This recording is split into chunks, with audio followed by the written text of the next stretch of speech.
오늘 우리가 다룰 주제는 단순히 새로운 전투기 KF-21이 등장했다가 아닙니다. 이건 단순한 기체의 탄생이 아니라 한국이 만든 AI 독수리의 비상이라고 표현하는 게 맞습니다. 독수리는 예로부터 하늘의 제왕, 가장 빠른 시야와 순간적인 판단력을 가진 존재로 상징되어 왔습니다.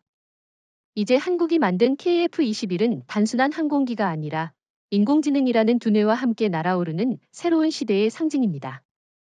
맞습니다. 과거 전투기의 경쟁은 속도, 스텔스, 무장 탑재량 같은 전통적인 물리적 성능에 집중되어 왔습니다. 하지만 KF-21이 진정으로 특별한 이유는 AI 기반의 전술 지능이 내장되어 있다는 점입니다. 단순히 조종사가 버튼을 누르면 반응하는 기계가 아니라 스스로 데이터를 읽고 위협을 감지하며 심지어 조종사보다 먼저 최적의 기동을 제안하는 생각하는 전투기라는 것이죠. 바로 이 점에서 독수리의 본능과 AI의 두뇌가 합쳐진 겁니다. 여기서 중요한 질문을 던져보죠. 왜 이런 개념을 미국이나 중국이 아닌 한국이 선도하게 되었을까요? 답은 간단합니다. 한국은 세계 최강 수준의 반도체 통신 AI 생태계를 모두 동시에 보유한 국가이기 때문입니다. 삼성과 SK 하이닉스가 만든 초고속 메모리, 5G와 위성망을 기반으로 한 초저지연 네트워크, 그리고 클라우드와 엣지를 동시에 운용할 수 있는 IT 인프라. 이 삼박자가 맞물리면서 KF-21은 단순한 비행체가 아닌 하늘 위 슈퍼컴퓨터로 탄생할 수 있었던 겁니다. 여기에 하나 더 추가해야 할 요소가 있습니다. 바로 개방성과 유연성입니다. 중국은 내부 검열과 폐쇄적 시스템 때문에 AI 모델의 검증과 개방 협력이 제한됩니다. 일본은 전통적으로 고도의 정밀 제조에는 강하지만 새로운 소프트웨어 업데이트와 전술적 융합에는 지나치게 보수적이죠. 하지만 한국은 군사와 민간 기술을 빠르게 결합하는 융합 생태계가 자리 잡았습니다. 방산 기업과 스타트업이 함께 모델을 학습하고 테스트베드에서 바로 전투 시뮬레이션으로 이어지는 구조. 이것이야말로 한국만의 강점입니다. 그렇죠. KF-21의 AI는 단순히 레이더에서 들어온 신호를 표시하는 게 아니라 수백 가지 변수를 동시에 계산해서 이 표적이 진짜 위협인지, 단순 미끼인지를 실시간으로 분류합니다. 조종사는 그 결과를 직관적인 인터페이스로 확인하고 더 큰 전략적 판단에 집중할 수 있습니다. 다시 말해, AI는 세부적인 분석과 반응을 맡고 인간은 최종 결정과 창의적 판단을 맡는 역할 분담이 이루어진 것이죠. 여기서 저는 한 가지 우려를 제기하고 싶습니다. AI가 권고한 결정을 조종사가 무조건 따라야 하는가? 라는 문제입니다. 실제 전투 상황에서 신뢰는 생명과 직결됩니다. 만약 AI가 오판한다면 그 결과는 치명적일 수 있습니다. 좋은 지적입니다. 그런데 한국은 바로 이 부분에서 탁월한 해답을 준비했습니다. 검증 가능한 AI 베러파이어벨 AI 구조죠. 단순히 결과만 보여주는 게 아니라 왜 이 표적을 위협으로 판단했는지, 어떤 데이터와 알고리즘 근거를 사용했는지를 조종사에게 설명할 수 있습니다. 예를 들어 이 기동을 권장하는 이유, 상대 레이더 주파수 패턴과 이전 교전 데이터의 일치율 90이라고 표시하는 식입니다. 이건 중국이나 일본이 따라오기 힘든 수준의 투명성과 신뢰성입니다. 이제 KF-21을 AI 독수리라 부르는 이유를 조금 더 깊이 들어가 보겠습니다. 핵심은 결국 두뇌, 즉 전투기를 움직이는 지능의 구조입니다. 한국형 KF-21은 단순히 센서와 무기를 연결하는 수준이 아닙니다. 미션 컴퓨터, 센서 퓨전 엔진, 그리고 전술 AI 에이전트라는 세 가지 층위가 서로 맞물려서 작동합니다. 이 세 가지가 합쳐져 전투기 한 대가 하나의 전투 네트워크처럼 움직이게 만드는 겁니다. 맞습니다. 그리고 이 구조가 왜 특별하냐 하면 기존 강대국들의 방식과 다르기 때문입니다.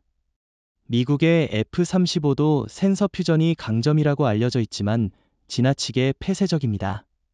모든 업그레이드와 변경은 록히드 마틴 본사에서 승인받아야 하고 동맹국이 독자적으로 수정할 수 있는 권한은 거의 없습니다. 반면 한국은 KF-21을 설계할 때부터 오픈 아키텍처를 염두에 두었죠. 즉, 동맹국이 자국 환경에 맞는 전술 모듈을 꽂을 수 있는 구조입니다. 이게 바로 한국식 두뇌의 차별성입니다. 예를 들어 설명해 보죠. 만약 폴란드가 혹한기의 전장 환경에서 특정한 열영상 식별 모듈을 추가하고 싶다면 F-35에서는 사실상 불가능합니다. 하지만 KF-21은 샌드박스화된 전술 플러그인을 지원하기 때문에 핵심 보안을 건드리지 않고도 새로운 기능을 덧붙일 수 있습니다. 즉, KF-21은 고정된 완제품이 아니라 진화하는 두뇌를 가진 기체라는 거죠. 중국과 일본을 비교하면 이 차이가 더 선명해집니다. 중국은 기체를 양산하는 능력은 있지만 AI 모델의 투명성과 신뢰성에서 큰 한계를 보입니다. 특히 데이터 편향 문제 때문에 실제 전장 환경에서 예측 불일치가 자주 발생하죠. 일본은 정밀기계 설계는 뛰어나지만 소프트웨어 생태계의 폐쇄성 때문에 업데이트 속도가 너무 느립니다. 반대로 한국은 민군 공동 인증 체계를 통해 빠른 업데이트와 검증을 동시에 충족합니다. 이건 단순한 기술이 아니라 제도적, 문화적 강점입니다. 그리고 여기서 중요한 또 하나의 요소가 있습니다. 바로 지연 레이턴시의 최소화입니다. 전투 상황에서는 0.5초의 차이가 승패를 가릅니다.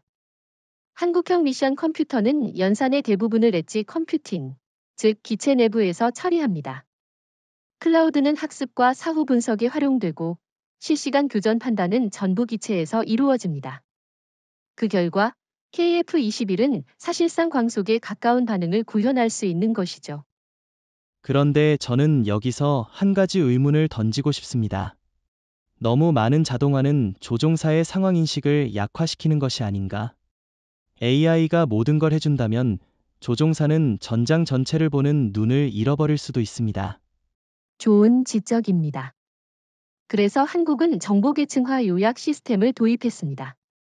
즉, 조종사에게는 오직 의미 있는 변화만을 상층에 띄우고 나머지 원시 데이터는 하위 스택에 보관합니다. 조종사가 원할 때만 확대해 세부를 확인할 수 있죠. 또한 급격히 위험도가 상승하는 표적은 단순히 화면에 표시하는 것을 넘어서 청각 경보와 촉각 신호, 예를 들어 스틱 진동이나 시트 압력 변화로 직접 전달합니다. 이것은 조종사의 본능적 반응을 보완하는 장치입니다. 이런 설계 철학은 굉장히 인간 중심적입니다. 단순히 기계가 강한 게 아니라 사람과 기계가 협업하는 방식이죠. 중국은 기계 의존도가 높아질수록 사람의 판단이 약화되는 위험에 빠지고, 일본은 반대로 지나치게 사람의 결정을 중시해 속도가 떨어집니다. 한국은 양쪽의 장점을 융합해서 사람의 창의성과 AI의 속도를 동시에 살리는 균형 구조를 만든 겁니다. 공중전의 본질을 한 문장으로 요약하자면 누가 먼저 보고, 먼저 판단하고, 먼저 공격하는가입니다. 전통적으로 이 세 단계를 OODA 루프라고 불렀죠. KF-21의 AI는 이 루프를 단순히 단축하는 수준이 아니라 거의 광속으로 압축합니다. 즉, 적의 신호를 포착하는 순간 위협 우선순위를 자동으로 재배열하고 0.1초 단위로 교전 회피 이탈의 옵션을 갱신합니다. 인간이 반응하기 전에 이미 전투기가 대응 준비를 끝내버리는 겁니다. 맞습니다. 여기서 중요한 점은 이 속도가 단순히 기계적 빠름이 아니라 복합적 우위의 결과라는 거죠. 첫째, 저피탐 LPI, LPD 모드 운용으로 적에게 들키지 않으면서 먼저 본다는 것. 둘째, 전자전 EW 환경에서 적의 재밍 패턴을 예측하고 빈 주파수를 선점한다는 것. 셋째, 발사한 미사일까지 AI가 네트워크로 연결해 비행 중 궤도 수정을 해준다는 것. 이 세 가지가 합쳐져 조종사가 느끼는 체감은 광속 반응입니다. 하지만 여기서 반론을 하나 제기하고 싶습니다. 너무 빠른 자동화는 때로는 위험할 수 있지 않습니까? 예컨대 적의 미끼 신호를 진짜 위협으로 잘못 인식해 과잉 회피 기동을 하거나 반대로 실제 위협을 간과하는 경우 말이죠. 좋은 지적입니다. 한국의 해법은 상한정 설계 바이스테이블 디자인입니다. 즉, 공격 정책과 방어 정책을 각각 별도로 학습시켜두고 둘의 결과를 교차 검증합니다. 만약 불일치가 발생하면 시스템은 자동으로 보수적인 안전 규칙을 우선 적용합니다. 덕분에 과잉 반응으로 기회를 놓치거나 반대로 위험을 간과하는 경우가 줄어드는 겁니다. 이는 중국이 아직 확보하지 못한 안정성의 차원입니다. 또 하나 흥미로운 부분은 조종사의 피로 관리입니다. 전투기는 순간적으로 나인지 이상의 중력을 견디며 이때 인간의 인지 능력은 급격히 떨어집니다. KF-21은 조종사의 심박, 호흡, 근육 긴장을 실시간으로 측정해 UI의 정보량을 조절합니다. 위기 상황에서는 불필요한 데이터는 가리고 핵심 위협만 강조합니다. 심지어 조종사가 과부하 상태일 땐 AI가 음성 인터페이스로 가장 중요한 결론만 요약 전달합니다. 일본식 자동화는 여전히 기계 중심이라 이런 인간적 배려가 부족합니다. 이 부분에서 한국이 보여주는 건 인간과 AI의 진정한 협업 모델입니다. 중국은 여전히 물량 드론으로 적을 압박하는 방식, 즉 양적인 접근에 의존합니다. 하지만 한국은 적은 수의 전력으로도 정밀한 지능 전술을 구현합니다. 예를 들어 유인기 한 대가 표적을 고정하면 주변 드론들이 동시에 적을 포위하거나 전자 신호를 교란하는 합성 반응을 보여줍니다. 이것이야말로 광속 반응의 집단적 형태죠. 저는 미국과의 비교도 짚고 싶습니다. 미국도 강력한 기술력을 보유했지만 여전히 플랫폼 중심의 사고에 갇혀 있습니다. 새로운 기능을 추가할 때마다 절차와 검증에 시간이 오래 걸립니다. 반면 한국은 레거시 부담이 적고 민군 협업이 유연하기 때문에 더 빠르게 새로운 전술 AI를 적용할 수 있습니다. 즉, 속도의 차이는 단순히 하드웨어 문제가 아니라 조직과 절차의 민첩성에서 비롯됩니다. 그렇다면 결국 광속 반응은 단순히 빨리 쏘는 능력이 아니라 상대가 반응하기도 전에 전장을 재편하는 힘이라고 할 수 있겠네요. 중국과 일본은 아직도 누가 더 센 엔진을 쓰는가, 누가 더 많은 미사일을 싣는가 같은 전통적 기준에 매달려 있습니다. 반면 한국은 이제 시간 그 자체를 무기로 만든 겁니다. 앞서 KF-21의 두뇌와 광속 반응을 이야기했는데 사실 그것만으로는 그림이 완성되지 않습니다. 진짜 게임 체인저는 KF-21이 혼자 싸우지 않는다는 점입니다. 이 기체는 이제 단순히 단독 전투기가 아니라 무인기 UAV 편대를 이끄는 지휘 독수리로 변신합니다. 그렇죠. 과거에는 전투기가 혼자 임무를 수행하거나 유인 전투기끼리만 편대를 이루었습니다. 하지만 이제 KF-21은 전투 AI를 기반으로 주변의 여러 UAV와 네트워크로 연결되어 하나의 합성 전투체를 만듭니다. UAV는 단순한 보조가 아니라 각각 독립된 역할을 맡습니다. 공격용, 전자전용, 정찰용, 심지어 미끼 역할까지. 마치 장기판에서 졸차마가 동시에 움직이는 것처럼 다양한 조합이 가능하죠. 중요한 점은 KF-21이 이 모든 UAV를 실시간으로 통제할 수 있다는 겁니다. 단순히 명령을 내리는 게 아니라 AI가 각 UAV의 상태와 환경을 계산해 최적 배치를 순간적으로 결정합니다. 예를 들어 적 전투기가 접근하면 UAV 2대는 전방에서 전자 교란을 걸고 또 다른 UAV는 측면에서 위협 기동을 하며 KF-21은 후방에서 미사일을 발사합니다. 이 모든 게 1초도 안 되는 시간에 자동으로 조율됩니다. 여기서 저는 중요한 차이를 짚고 싶습니다. 중국은 이미 드론 스웜 군집 드론을 대대적으로 선전하고 있습니다. 수백 대의 드론이 한꺼번에 몰려드는 장면은 굉장히 위협적으로 보이죠. 하지만 그건 사실상 양적 압박에 불과합니다. 네트워크가 혼잡해지면 제어가 불안정해지고 재밍이나 GPS 교란에 취약합니다. 일본은 또 반대로 소수의 정밀 UAV를 개발했지만 전투기와 통합된 운용 개념은 아직 미약합니다. 그렇습니다. 한국의 방식은 이들과 완전히 다릅니다. 소수정의 UAV를 AI가 유기적으로 결합시켜 전체가 마치 한 몸처럼 움직입니다. 즉, 드론을 대체품으로 쓰는 게 아니라 유인 전투기의 능력을 증폭시키는 힘의 배가 장치로 활용하는 거죠. 양으로 밀어붙이는 중국식 접근과 지나치게 고립적인 일본식 접근을 동시에 넘어서는 모델입니다. 그럼에도 불구하고 UAV와 유인기가 함께 작전하면 통제권 충돌 문제가 발생할 수 있지 않을까요? 예컨대 조종사가 내린 명령과 AI가 판단한 명령이 상충한다면 혼란이 생길 수 있습니다. 좋은 지적입니다. 하지만 한국은 이 부분에서 우선순위 계층 구조를 명확히 설정했습니다. 전술 AI는 상황을 평가하고 권고안을 제시하지만 최종 결정권은 항상 조종사에게 있습니다. 다만 중요한 순간에는 AI가 권장 시나리오를 제시해 인간의 반응 속도를 보완합니다. 그리고 UAV는 KF-21의 명령 체계를 최우선으로 따르도록 설계되어 있기 때문에 충돌 가능성이 최소화됩니다. 결국 UAV 편대는 단순한 날개 보조가 아니라 KF-21의 전투력을 3배, 4배 이상 증폭하는 역할을 하게 됩니다. 특히 중요 임무에서 드러나는 차이가 있습니다. 예를 들어 적의 방공망을 돌파해야 할 때 F-35는 여전히 유인기가 전방에 나서야 합니다. 하지만 KF-21은 UAV를 먼저 보내 적의 레이더를 교란하고 미사일을 소진하게 한 뒤에 안전하게 돌파할 수 있습니다. 이는 조종사의 생존성을 극대화하는 방식입니다. KF-21 시대에 있어 보이지 않는 전장, 바로 가상 전투 시뮬레이션이 실제 전투력을 어떻게 바꾸는지 이야기해 보겠습니다. 단순한 모의 비행을 넘어서 한국은 디지털 트윈과 대규모 격렬 시뮬레이션을 활용해 전술을 미리 학습시키고 검증합니다. 이 과정이 바로 실제 전투에서의 우위를 만들어냅니다. 구체적으로 말하면 어떤 차별점이 있나요? 많은 국가가 시뮬레이션을 사용하긴 합니다. 핵심은 규모와 속도입니다.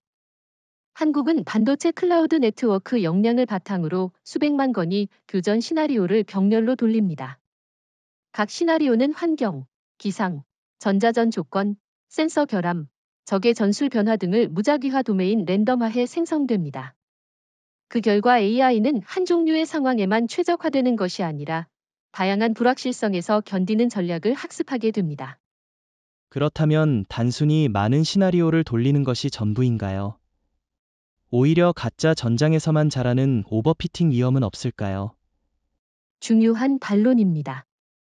한국의 해법은 단지 양을 늘리는 것이 아니라 학습 파이프라인의 품질을 보장하는 데 있습니다. 구체적으로는 시뮬레이션과 실제 비행 데이터의 교차 검증, 이 도메인 적응 트랜스퍼 러닝 기법으로 시뮬레이터와 실전 간 차이를 줄이는 과정, 3사람 기계 혼합 훈련 휴먼 인 더 루프를 통한 최종 검증입니다. 즉, AI는 시뮬레이터에서 얻은 경험을 실제 조종사 피드백으로 보정하며 현실에서의 착오를 최소화합니다. 흥미롭네요. 중국이나 일본은 이 분야에서 어떻게 비교되나요? 중국은 계산 자원은 풍부하지만 검증의 투명성과 다국적 상호운용성에서 약점이 있습니다. 즉, 그들이 만든 시뮬레이션 결과를 외부 파트너가 신뢰하고 받아들이기 어렵습니다. 일본은 검증과 신뢰성은 뛰어나지만 의사결정 구조가 느립니다. 반면 한국은 빠른 업데이트 주기와 개방형 검증 프로세스를 결합해 신속 신뢰 상호운용성을 동시에 제공합니다. NATO식 표준과의 정합성도 고려해 동맹국과의 공동훈련을 원활히 할 수 있습니다. 그렇다면 실전 적용 예시를 들 수 있을까요? 물론입니다. 예컨대 한 시나리오는 전자전으로 GPS가 교란되는 상황에서의 습격 탈출 루틴입니다. 시뮬레이션은 수만 번 반복되며 AI는 GPS 의존도를 낮추는 비상 절차와 센서 융합 대안을 학습합니다. 그 결과 실제 훈련에서 조종사들은 이전보다 훨씬 적은 시간에 안전한 이탈을 수행했고 손실률이 눈에 띄게 줄었습니다. 또 다른 예는 유무인 복합작전 시나리오로 KF-21과 드론 편대가 협업해 방공망을 무력화하는 절차를 사전에 최적화했습니다. 이런 접근이 고객국에겐 어떤 의미인가요? 매우 큽니다. 고객국은 단순 기체 한 대를 사는 것이 아니라 지속적으로 진화하는 전술과 검증된 시뮬레이션 파이프라인을 구매하는 셈입니다. 이는 비용 대비 효율을 극대화하고 도입 후 교리 작전 절차를 빠르게 현지화할 수 있게 해줍니다. 미국의 폐쇄적 업데이트 체계와 달리 한국은 현지화와 공동훈련을 통해 신뢰를 쌓아갑니다. 마지막으로 한 가지 우려를 더 제기하겠습니다. 데이터 의존이 커지면 사이버 보안 리스크도 커지지 않나요? 시뮬레이션 데이터나 학습 파라미터가 노출되면 큰 문제일 텐데요. 이제 논의를 조금 더 넓혀봅시다. KF-21 자체의 성능과 전투력도 중요하지만 사실 더 본질적인 건 한국이 이 프로그램을 통해 서울을 인공지능 국방의 중심지로 만들고 있다는 점입니다. 과거엔 워싱턴, 모스크바, 베이징이 군사 패권을 주도했지만 지금은 서울이 AI 국방 분야의 새로운 허브로 떠오르고 있죠. 동의합니다. 서울이 단순히 전투기 하나를 만든 게 아니라 산업학개군이 결합된 AI 생태계를 구축한 것이 핵심입니다. 반도체 기업 삼성과 SK 하이닉스, 네트워크 인프라를 장악한 KT와 LGU+, 그리고 방산 기업 한화, LI진엑스원, 한국항공우주산업 KI 유기적으로 협력합니다. 이건 중국이나 일본이 절대 흉내낼 수 없는 구조입니다. 중국은 폐쇄적, 일본은 분절적이거든요. 그렇죠. 중국은 AI 연구자들을 대거 동원해도 국제 표준과 상호 운용성에서 배제됩니다. 동맹국과 공동 개발을 못하니 자기들만의 섬에 갇히는 거죠. 일본은 오히려 반대로 지나치게 표준에 얽매이고 독자적 추진력이 떨어집니다. 반면 한국은 개방성과 속도를 동시에 갖췄습니다. 서울은 지금 NATO와 인도, 폴란드, 호주까지 연결하는 글로벌 AI 군사 네트워크의 허브가 되어가고 있습니다. 그렇다면 질문 하나. 왜 하필 서울인가요? 다른 도시도 아니고. 좋은 질문입니다. 서울은 이미 세계적 수준의 IT 생태계를 갖춘 도시입니다. 반도체 연구단지, 5G 인프라, 스타트업 생태계, 방산 연구소가 1시간 거리 안에 모여 있습니다. 테스트 검증 양산 수출이 한 지역에서 돌아가는 이런 집적도는 세계 어디에도 없습니다. 워싱턴이나 베이징은 지나치게 분산돼 있고 일본 도쿄는 민간군이 따로 노는 구조죠. 서울은 말 그대로 하나의 거대한 전쟁 데이터 허브입니다. 저는 여기에 또 다른 관점을 더하고 싶습니다. 서울은 단순히 산업적 허브일 뿐 아니라 정치 외교적 허브로서도 의미가 있습니다. 미국과 중국이 신뢰를 잃고 일본이 지역 리더십에서 흔들리는 사이 한국은 상대적으로 안정된 민주주의와 개방적 외교를 유지하고 있습니다. 이 점은 AI 군사 협력에서 매우 중요합니다. 왜냐하면 데이터 공유와 알고리즘 공동학습은 신뢰가 없으면 불가능하기 때문이죠. 정확합니다.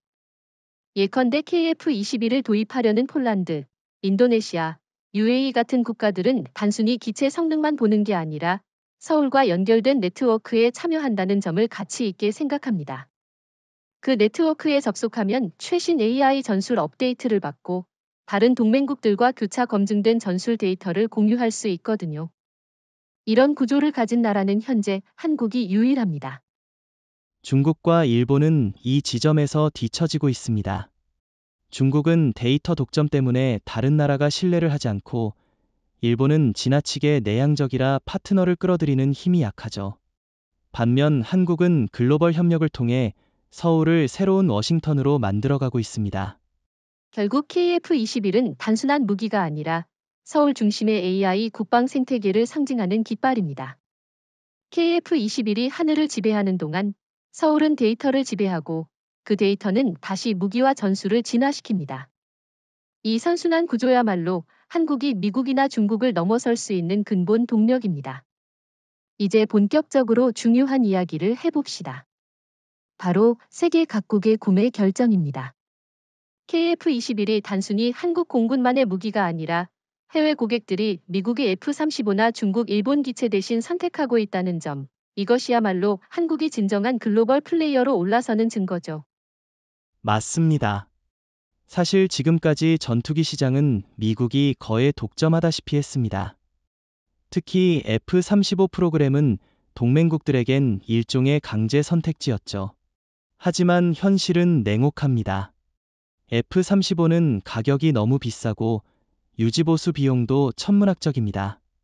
게다가 소프트웨어 업그레이드도 미국 본사가 승인해야만 가능하니 고객국 입장에서는 돈은 우리가 내는데 권한은 미국이 진다는 불만이 쌓일 수밖에 없습니다. 그렇죠.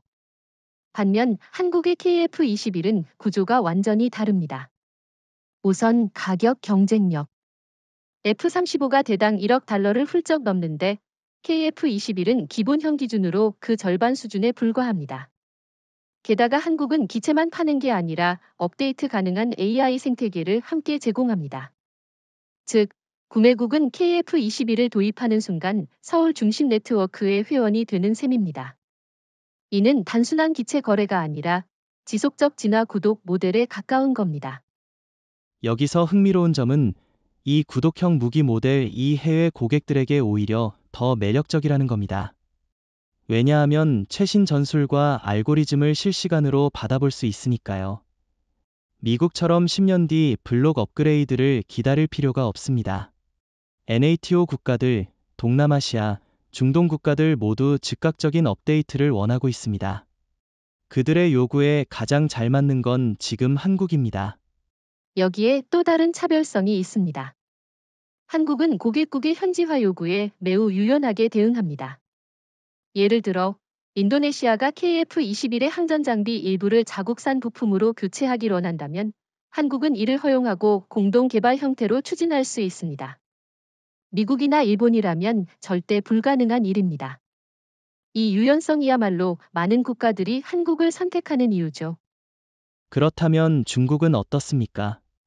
중국도 제2-31 같은 수출용 스텔스기를 내세우고 있는데요.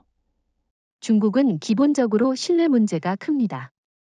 군사기술에 대한 불투명성, 데이터 백도어 가능성, 그리고 무엇보다 정치적 종속 위험 때문에 대부분 국가들이 꺼립니다. 특히 NATO나 인도양 국가들은 중국제 전투기를 도입했다간 전략적으로 베이징에 끌려갈 수 있다는 두려움이 크죠. KF-21은 한국이라는 신뢰할 수 있는 민주국가가 공급하기 때문에 외교적 부담이 훨씬 적습니다. 일본은요? 일본도 차세대 전투기 FX를 개발하고 있지 않습니까? 일본의 문제는 지나친 폐쇄성입니다. 일본의 FX는 아직 완성도도 낮고 해외 고객에게 개방될 가능성도 적습니다. 사실상 자위대 전용 무기에 가깝죠. 반면 한국은 KF-21을 개발 초기부터 수출 시장을 겨냥했습니다. 이 전략적 차이가 향후 판도를 갈라놓을 겁니다. 저는 또 하나의 중요한 포인트를 지적하고 싶습니다. KF-21은 단순히 무기를 수출하는 게 아니라 경제적 파트너십을 동반한다는 점입니다. 구매국은 단순히 전투기를 사는 게 아니라 한국 기업과 함께 정비훈련, 데이터 교환, 산업협력까지 얻게 됩니다. 예를 들어 폴란드는 KF-21 도입을 검토하면서 동시에 한국과 방산 에너지 협력을 강화하고 있습니다. 미국처럼 무기를 팔고 끝내는 게 아니라 한국은 장기적 동반자 관계를 약속합니다. 지금 세계 전투기 시장을 보면 가장 큰 지각 변동은 단연 미국의 F-35 독점이 흔들리고 있다는 것입니다. 수십 년 동안 동맹국들은 최신 전투기를 갖고 싶으면 F-35를 사라는 말 외엔 선택지가 없었습니다. 하지만 KF-21이 등장하면서 처음으로 진지한 대안이 생겼습니다. 맞습니다. 사실 미국의 독점 구조는 이미 내부에서부터 금이 가고 있었습니다. F-35의 높은 가격, 복잡한 유지보수 체계, 그리고 무엇보다 미국이 모든 업그레이드 권한을 쥐고 있다는 사실이 불만을 키웠죠. 예를 들어 유럽의 일부 국가는 내 돈 주고 산 전투기인데 왜 소프트웨어 업데이트를 미국이 결정하느냐는 불평을 해왔습니다. 이건 마치 자동차를 샀는데 시동 소프트웨어를 제조사 서버가 허락해야만 켤 수 있는 것과 비슷합니다. 정확한 비유입니다. 반대로 한국은 KF-21을 통해 고객국에게 자율성과 존중을 보장합니다. 업데이트는 서울 허브를 통해 이뤄지지만 현지화 요구를 수용할 수 있고 심지어 공동개발 형태로 기능을 추가할 수도 있습니다. 이는 단순히 무기 구매자가 아니라 파트너로 대우받는다는 신호입니다. 미국의 일방적 구조와는 정반대죠. 그렇다고 해도 미국은 여전히 군사동맹의 상징성을 지니고 있습니다. 많은 국가가 워싱턴을 불편하게 하고 싶지 않다는 이유로 F-35를 도입하기도 하죠. 이 점에서 KF-21이 정말 미국의 독점을 흔들 수 있을까요? 좋은 질문입니다. 그런데 이미 징후가 보입니다. 예를 들어 중동 국가 일부는 미국의 정치적 제약 때문에 F-35를 도입하지 못하고 있습니다. 하지만 KF-21은 그런 정치적 족쇄가 없습니다. 또 폴란드와 동유럽 국가들은 미국 무기만 의존하다간 위기 때 손해를 볼 수 있다며 한국산 무기로 다변화하고 있습니다. 즉, 정치적 부담이 적고 실질적 효용이 큰 대안이 생겼기 때문에 미국의 독점은 균열을 피할 수 없는 겁니다. 흥미로운 지점입니다. 사실 미국의 무기 수출 방식은 일종의 통제 전략이었습니다. 동맹국에게 무기를 팔면서 동시에 그들의 군사 주권을 제한하는 효과를 노린 것이죠. 그런데 KF-21의 등장은 이 구조를 흔듭니다. 고객국들이 한국을 선택해도 우리는 충분히 강력하다는 자신감을 가지게 되면 워싱턴의 정치적 레버리지가 줄어드는 거죠. 게다가 F-35는 완성된 기체이지만 KF-21은 진화하는 플랫폼입니다. 이 차이가 시간이 지날수록 벌어집니다. 미국은 블록 단위 업그레이드를 10년 단위로 진행하지만 한국은 AI 업데이트를 통해 매달, 심지어 매주 전술을 새롭게 적용할 수 있습니다. 그러니 5년, 10년이 지나면 KF-21은 F-35보다 훨씬 더 젊은 전투기가 되는 겁니다. 그러나 미국도 가만히 있지는 않겠죠. 이미 F-35에 AI 보조 시스템을 붙이려는 연구가 진행 중이라고 들었습니다. 그렇습니다. 하지만 미국은 레거시의 무게 때문에 속도가 느립니다. 수백 대 이미 배치된 F-35를 동시에 업그레이드하려면 천문학적 비용과 시간이 들어갑니다. 반면 한국은 이제 막 양산을 시작하기 때문에 처음부터 AI 중심 구조로 설계할 수 있었습니다. 이 차이는 단기간에 좁혀지지 않습니다. 우리가 지금까지 KF-21을 집중적으로 이야기했지만 사실 KF-21은 더 큰 그림의 일부일 뿐입니다. 한국이 진짜로 준비하는 건 AI 전쟁 생태계 전체입니다. KF-21은 단지 공중전의 선봉이고 그 뒤에는 위성, 지상 레이더, 해군 전력, 사이버 전장이 모두 AI 네트워크로 연결되어 있죠. 그렇군요. 사실 미국은 이미 이런 합동작전 네트워크 JDC2를 추진하고 있습니다. 하지만 그 속도가 느리고 시스템 간 연결이 완전하지 않다는 비판을 받고 있습니다. 반면 한국은 훨씬 더 민첩하게 통합 AI 전쟁망을 구축하고 있다는 점에서 주목할 만합니다. 맞습니다. 예를 들어 KF-21이 적 항적을 포착하면 단순히 기체 내부에서 끝나는 게 아니라 곧바로 지상 방공 레이더와 공유됩니다. 동시에 해군 이지스함의 미사일과도 연동되어 공군 해군이 하나의 뇌로 움직입니다. 여기에 사이버 전장이 덧붙여져 적 통신망 교란과 데이터 공격까지 동시다발적으로 전개됩니다. 공해지 사이버가 하나의 AI 네트워크로 묶이는 겁니다. 그런데 이렇게 모든 영역을 하나로 묶으면 오히려 사이버 공격에 취약해지지 않을까요? 한 부분이 뚫리면 전체가 위험해지는 거죠. 좋은 지적입니다. 그래서 한국은 분산형 아키텍처를 채택했습니다. 중앙집중형 네트워크가 아니라 각 노드 KF-21, UAV, 함정, 지상기지가 독립적 판단 능력을 보유하고 있습니다. 공격을 받아 일부 노드가 마비돼도 나머지 노드가 자율적으로 작동을 이어가는 구조죠.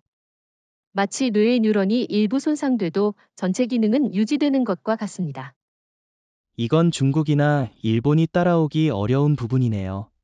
중국은 데이터 독점형, 즉 중앙에서 통제하는 모델을 고집합니다. 그래서 유연성이 떨어지고 전자전 공격에 취약합니다. 일본은 반대로 지나치게 분절돼 있어 노드 간 연결성이 부족합니다. 한국은 중앙과 분산의 장점을 결합한 형태라는 게 특징입니다. 또 하나 중요한 차이는 민간 기술과의 결합 속도입니다. 미국도 클라우드 기업, 방산 기업을 묶으려 하지만 이해관계가 복잡해 속도가 느립니다.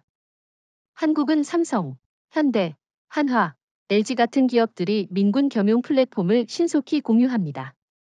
예를 들어 삼성의 AI 반도체가 KF-21뿐 아니라 레이더 드론 사이버 방어망에도 동시에 적용됩니다.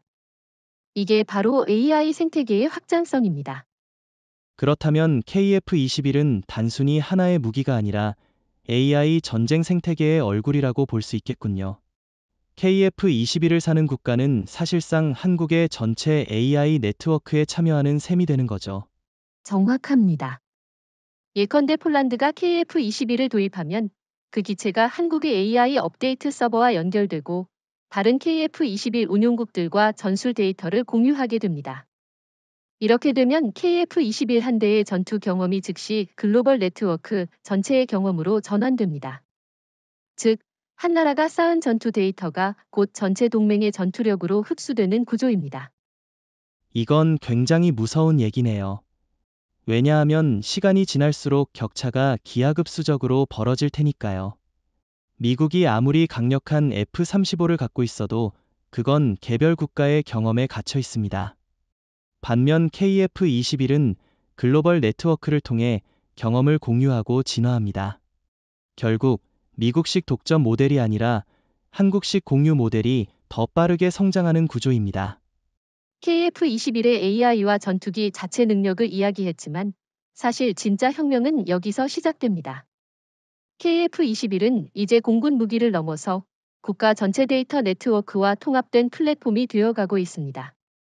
다시 말해 KF-21의 센서와 두뇌는 한국군 전체 작전망의 일부가 되어 움직입니다. 그렇다면 단순히 전투기에서 적을 포착하는 수준이 아니라 그 정보가 곧바로 육군, 해군, 심지어 사이버 부대와도 공유된다는 뜻인가요? 맞습니다. 예를 들어 KF-21이 적 미사일 발사를 조기에 탐지하면 그 정보는 즉시 지상 방공망과 해군 이지스함으로 전달됩니다. 동시에 사이버 전력이 적 미사일 지휘망을 교란하고 육군은 대응 포병 사격 준비에 들어갑니다. 결국 KF-21은 단순히 공중에서 싸우는 것이 아니라 전군의 눈과 귀, 그리고 데이터 허브 역할을 하는 셈이죠. 이건 굉장히 중요한 변화네요. 과거에는 각 군이 자기 임무만 수행했고 협력은 느리고 제한적이었죠. 하지만 KF-21은 전장을 데이터 레벨에서 묶어버리니까 공해지 사이버가 동시에 움직이는 진짜 합동작전이 가능해집니다. 바로 그겁니다. 중국이나 일본은 아직도 이 부분에서 한계를 보이고 있습니다. 중국은 중앙집권형 체계라 속도와 유연성이 떨어지고 일본은 군 조직 간 데이터 공유가 거의 막혀 있습니다. 한국은 애초에 설계 단계에서부터 데이터 개방형 합동망을 지향했기 때문에 KF-21이 쉽게 전군 네트워크에 연결될 수 있었습니다. 하지만 한 가지 우려도 있지 않습니까? 너무 많은 데이터가 쏟아지면 오히려 혼란을 키우고 지휘관의 판단을 방해할 수도 있죠. 좋은 지적입니다. 한국은 이 문제를 해결하기 위해 AI 기반 데이터 필터링을 도입했습니다. 즉, 단순히 모든 데이터를 보여주는 게 아니라 상황과 임무에 따라 필요한 정보만 자동으로 추려냅니다. 예를 들어 해군은 해상 위협만, 육군은 지상 목표만, 공군은 공중 교전 데이터만 우선적으로 받습니다. 그럼에도 필요하면 언제든 원본 데이터에 접근할 수 있는 계층 구조를 유지하죠. 이건 결국 지휘부의 신뢰와도 연결되겠군요. 데이터가 과잉되면 지휘관이 불신을 가질 수 있는데 한국은 필요한 순간에만 요약된 핵심 정보를 제공하니 의사결정 속도가 오히려 빨라집니다. 맞습니다. 그리고 중요한 건 이 데이터 통합 구조가 단순히 전쟁 상황에만 쓰이는 게 아니라 평시에도 훈련 정비 전력 배분까지 영향을 준다는 겁니다. KF-21이 수집한 비행 데이터는 곧바로 6회 공군의 훈련 시뮬레이션에 반영됩니다. 즉, 하나의 비행이 곧 국가 전체 군사 시스템의 교훈으로 전환되는 거죠. 결국 이건 KF-21이 날고 싸우는 것 이상의 의미네요. KF-21은 전군 네트워크의 일부로서 국가 작전 체계 전체를 업그레이드하는 촉매제가 되고 있습니다. 정확합니다. 미국은 여전히 각 군 간 이해관계로 데이터 통합이 느리고 중국은 중앙 통제식이라 속도가 떨어지며 일본은 조직 장벽이 높습니다. 반면 한국은 KF-21을 중심으로 데이터 중심 합동작전을 실현하고 있습니다. 정리하면 KF-21은 더 이상 공군의 무기가 아닙니다. 이제 KF-21은 육해공 사이버를 잇는 국가 데이터 허브, 전군 네트워크의 핵심 노드입니다. 한국은 이 체계를 통해 새로운 차원의 합동 전력을 완성했고 그 결과 세계가 주목하는 것이죠. 지금까지는 KF-21이 전장에서 어떻게 작동하는지를 이야기했는데 사실 그 못지않게 중요한 혁신은 훈련 방식에 있습니다. 과거 전투기 조종사는 수천 시간의 비행 경험을 쌓아야만 전술적으로 완성된 파일럿이 될 수 있었습니다. 하지만 이제 KF-21 시대에는 그 시간의 대부분을 AI 시뮬레이션과 가상 전투가 대체하고 있습니다. 그렇죠. 과거에는 실제 비행기에서만 배울 수 있었던 상황들이 이제는 시뮬레이터와 AI 교관을 통해 반복 학습됩니다. AI 교관은 단순히 이론 강사가 아니라 조종사의 반응 속도, 시선 움직임, 심박수 같은 생체 데이터까지 실시간 분석하면서 개별 맞춤형 피드백을 제공합니다. 결과적으로 같은 100시간 훈련을 받아도 AI 교관을 활용한 조종사가 훨씬 더 다양한 전투 상황을 체득할 수 있습니다. 여기서 중요한 건 한국이 이 시스템을 전군 차원에서 표준화하고 있다는 점입니다. 단순히 공군사관학교의 교육 수준이 높아진 게 아니라 KF-21 조종사 훈련 체계가 데이터 공유 기반 플랫폼으로 작동합니다. 즉, 한 조종사가 경험한 가상 전투 데이터가 곧 전체 훈련생들에게 공유되고 모두가 집단적으로 더 빠르게 성장하는 구조죠. 이건 중국이나 일본과 극명한 차이를 보여주는 지점이기도 합니다. 중국은 여전히 양적 훈련 중심이라 파일럿의 개인별 역량 차이가 큽니다. 일본은 정밀한 교관 시스템을 갖췄지만 개별화 데이터 공유가 부족해 훈련 속도가 더딥니다. 한국은 빅데이터 기반의 집단 학습을 통해 훈련 효율성을 압도적으로 끌어올렸습니다. 게다가 KF-21 훈련 시스템의 또 다른 강점은 적응형 난이도입니다. AI는 훈련생의 실력에 따라 즉시 난이도를 조정합니다. 초보자는 기본 기동 위주로, 숙련자는 적의 최신 전술 패턴을 반영한 고난도 시나리오로 훈련하게 되죠. 심지어 실전에서 수집한 적 기체의 전술 데이터가 곧바로 훈련 프로그램에 반영되기 때문에 조종사들은 항상 최신 적을 상대로 훈련하는 셈입니다. 그렇다면 여기서 한 가지 의문이 생깁니다. 훈련을 AI에 의존하면 조종사가 오히려 기계의 가이드라인에 길들여지는 게 아닌가 하는 우려입니다. 인간 조종사의 창의성이 떨어질 수 있지 않을까요? 좋은 지적입니다. 그러나 한국은 오히려 이 점을 장점으로 전환했습니다. AI는 수백만 가지 전형적 전술을 빠르게 학습시켜줍니다. 덕분에 조종사는 기본기와 대응력에서 압도적 기초 체력을 갖추게 되죠. 그 위에서 창의적 전술을 더하는 것은 인간의 몫입니다. 즉, AI가 바닥을 끌어올려주고 인간이 그 위에 창의성을 덧붙이는 구조입니다. 실제로 최근 한국 공군 훈련생들은 AI 시뮬레이션을 거친 이후 실전 적응 속도가 2배 이상 빨라졌다는 결과가 나왔습니다. 미국과 비교해도 차별성이 분명합니다. 미국은 여전히 전통적 훈련 모델을 크게 벗어나지 못하고 있습니다. 물론 규모는 압도적이지만 효율성 측면에서는 한국식 AI 훈련 모델이 앞서가고 있습니다. 특히 한국은 적은 비용과 시간으로도 최고 수준의 조종사를 양성할 수 있다는 점에서 동맹국들에게 더 매력적일 수 있습니다. 그리고 중요한 건 이 훈련 혁명이 곧 수출 경쟁력으로 이어진다는 사실입니다. 고객국이 KF-21을 도입하면 단순히 기체만 받는 게 아니라 AI 훈련 생태계에 함께 참여하게 됩니다. 즉, 그 나라의 조종사들도 같은 데이터 네트워크에 접속해 최신 전술을 배우게 되는 거죠. 이는 단순한 무기 거래가 아니라 장기적 군사력 동맹을 의미합니다. KF-21이 본격적으로 부상하면서 가장 큰 충격을 받은 나라가 어디일까요? 바로 중국과 일본입니다. 두 나라 모두 자신들의 전투기가 아시아 하늘을 지배할 것이라고 믿어왔습니다.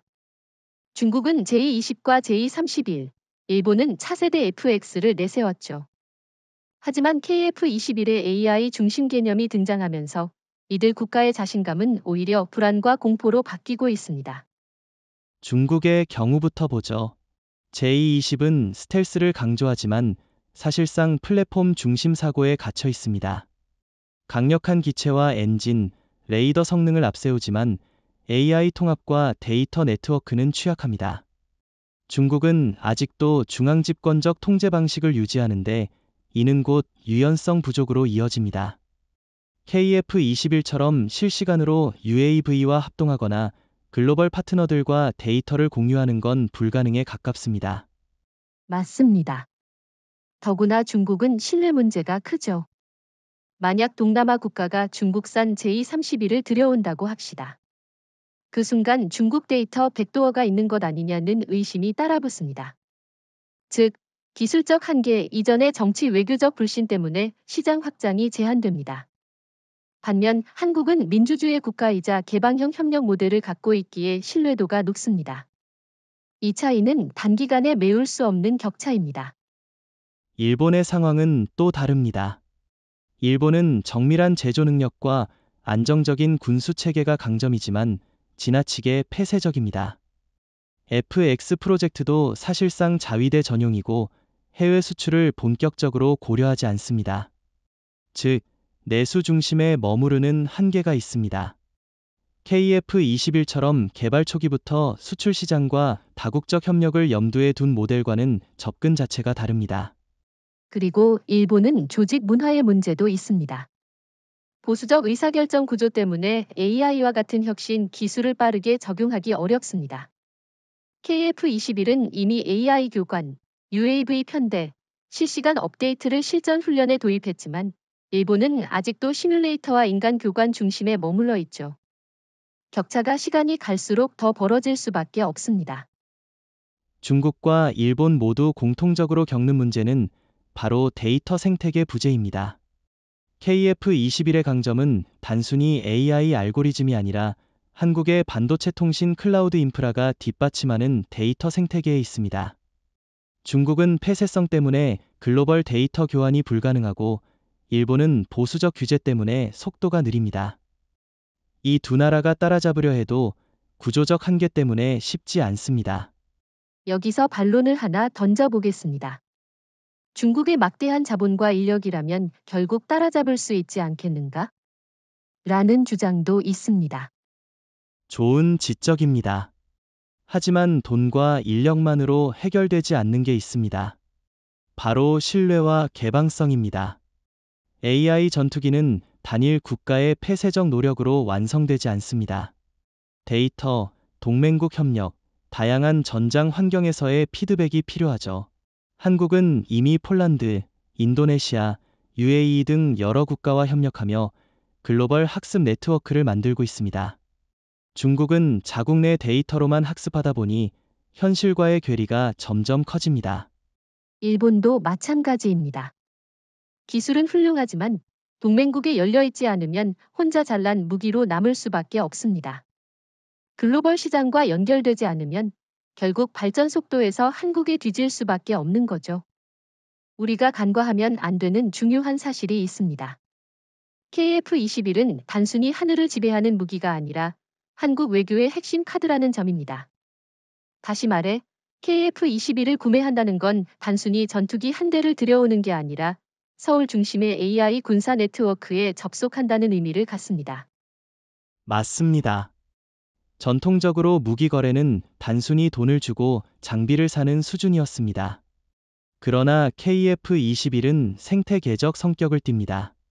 업데이트 서버, 전술 데이터, 훈련 시스템이 전부 한국을 통해 제공되기 때문에 구매국은 자동으로 한국과 장기적 파트너십을 맺을 수밖에 없습니다.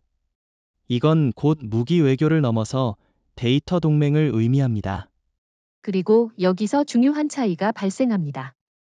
미국의 경우 무기를 판매하면서 동시에 정치적 압박을 가합니다. 예를 들어 F-35를 구매하면 대중국 정책에서 워싱턴과 발맞출 것 같은 조건이 붙습니다.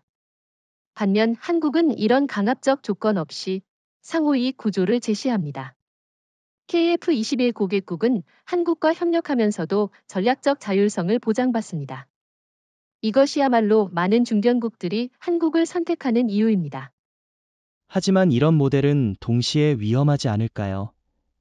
미국의 눈밖에 날 수 있고 중국의 견제를 받을 수도 있습니다. KF-21을 외교카드로 활용하는 것이 한국에게 지나친 부담이 되지 않을까요? 좋은 질문입니다. 그러나 사실 이건 한국에게 오히려 기회입니다. 미국과 중국이 전 세계적으로 영향력을 과시하려고 할수록 중견국들은 양쪽 다 불편하다. 제3의 선택지가 필요하다고 느낍니다. 바로 그 순간 한국이 KF-21을 들고 나타나는 겁니다. 한국은 미국처럼 강압적이지도 않고 중국처럼 불신을 주지도 않습니다. 안정적이고 개방적이며 신뢰할 수 있는 공급자. 이건 국제무기 시장에선 희귀한 포지션입니다. 실제로 폴란드, 인도네시아, UAE 같은 나라들이 KF-21에 눈을 돌리는 건 단순히 가격 때문이 아니겠군요. 한국과 손잡으면 워싱턴이나 베이징의 눈치를 덜 보면서도 최첨단 무기를 가질 수 있으니까요. 정확합니다. KF-21은 외교의 균형추 역할을 합니다. 동맹국에게는 미국 일변도의 종속을 벗어날 수 있는 자율성을 주고 비동맹국에게는 중국과 거리를 두면서도 첨단 전력을 확보할 수 있는 안전한 선택지를 줍니다. KF-21 한 대가 단순한 전투기가 아니라 국가 전략의 선택지를 넓혀주는 도구인 셈이죠. 중국과 일본의 입장에서 이건 굉장히 위협적일 겁니다. 중국은 군사시장에서 영향력을 확대하려 했는데 KF-21이 등장하면서 많은 국가가 중국 대신 한국을 택하고 있습니다. 일본은 동맹국 외교에서 리더십을 발휘하려 했지만 KF-21 덕분에 한국이 더 매력적인 파트너로 자리 잡고 있죠. 미국도 마찬가지입니다. 겉으로는 동맹을 환영하지만 속으로는 KF-21이 F-35 독점 체제를 흔드는 걸 경계합니다. 그러나 역설적으로 미국조차 KF-21 네트워크에 일정 부분 참여할 수밖에 없는 상황이 올 수도 있습니다. 왜냐하면 한국과 연결된 동맹국이 많아질수록 미국도 그 네트워크를 무시할 수 없게 되기 때문이죠. 정리하자면 KF-21은 단순한 군사 장비가 아니라 한국식 외교 무기입니다. 무기를 통해 국경을 넘는 데이터와 협력의 네트워크를 만들고 이를 통해 한국은 중견국을 끌어들이는 중심국이 되고 있습니다. 지금까지 KF-21을 둘러싼 혁신과 강점을 강조해왔습니다. 하지만 여기서 반드시 짚고 넘어가야 할 주제가 있습니다. 바로 AI 무기의 그림자입니다. 아무리 뛰어난 기술이라도 그 기술이 인간의 생사를 결정한다면 논란과 두려움이 따라올 수밖에 없죠. 맞습니다. 국제사회에서 가장 많이 제기되는 비판이 바로 그겁니다. AI가 발사 버튼을 누르는 게 정당한가? 실수로 민간인을 공격하면 책임은 누가 지는가? 이런 질문은 단순한 기술 문제가 아니라 윤리와 국제법의 문제로 이어집니다. 특히 유럽이나 UN 차원에서는 AI 무기 금지 논의까지 나오고 있으니까요. 그런데 흥미로운 점은 이 논란이 오히려 한국의 기회가 된다는 겁니다. 왜냐하면 한국은 KF-21을 개발할 때부터 AI 독재가 아니라 인간-기계 협력 모델을 철저히 강조했기 때문입니다.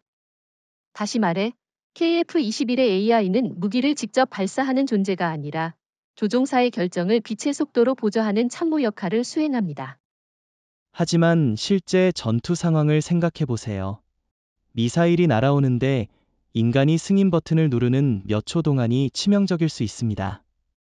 이런 지연이 전투기를 위험에 빠뜨리는 것 아니냐는 반론도 충분히 있을 수 있습니다. 좋은 지적입니다. 한국의 해법은 즉시 실행 준비 인간 승인 모델입니다. 즉, AI는 이미 회피 기동과 대응 사격을 준비해 놓고 조종사는 단순히 승인만 누르면 됩니다. 버튼 하나로 즉시 발사되는 구조죠. 이렇게 하면 인간이 최종 통제권을 가지면서도 속도의 손실은 거의 제로에 가깝습니다. 중국처럼 완전 자동화에 맡기는 위험도 일본처럼 인간 중심으로 늦어지는 문제도 동시에 피한 겁니다. 좋습니다. 그런데 AI 무기에 또 다른 우려가 있죠. 바로 사이버 해킹입니다. 만약 적이 KF-21의 AI를 해킹한다면 아군 무기가 아군을 공격하는 끔찍한 상황도 벌어질 수 있습니다. 맞습니다. 그래서 한국은 KF-21 AI에 다층 보안 설계를 적용했습니다. 첫째, 각 기체와 네트워크 노드가 독립적 판단권을 가지고 있어 하나가 뚫려도 전체가 무너지지 않습니다. 둘째, 학습 데이터는 폐쇄망에서만 관리되어 외부 침입이 사실상 불가능합니다. 셋째, 실시간 무결성 검증 시스템을 두어 의심되는 신호가 들어오면 곧바로 AI 권한을 제한하고 수동 모드로 전환됩니다. 이건 단순히 방어가 아니라 AI가 스스로 방패를 드는 구조입니다. 그렇다면 국제사회가 우려하는 윤리 문제와 보안 문제를 한국은 동시에 관리할 수 있다는 말이군요. 하지만 여전히 NGO나 인권단체들은 AI가 사람을 죽인다는 프레임으로 공격할 겁니다. 그 부분에서 한국의 외교 전략이 돋보입니다. 한국은 KF21과 함께 AI 윤리 가이드라인을 수출합니다.